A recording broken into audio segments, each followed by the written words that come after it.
To improve a Valorant installation process and ensure a smoother experience, follow these straightforward steps. This guide will help you troubleshoot and optimize the installation loop issue.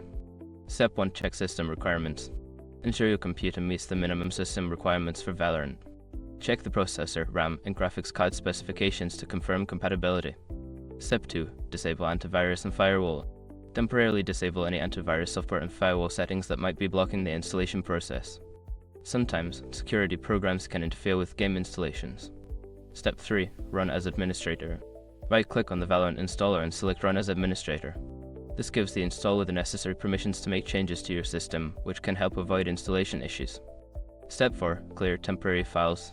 Clear your temporary files by using the disk cleanup tool. This can free up space and remove any corrupted files that may be causing the installation loop. Step 5. Reinstall Riot Client. If the issue persists, uninstall the Riot Client completely and then download and install the latest version from the official website. This can resolve any underlying problems with the installation files. By following these steps, you should be able to resolve the installation loop issue and enjoy playing Valorant.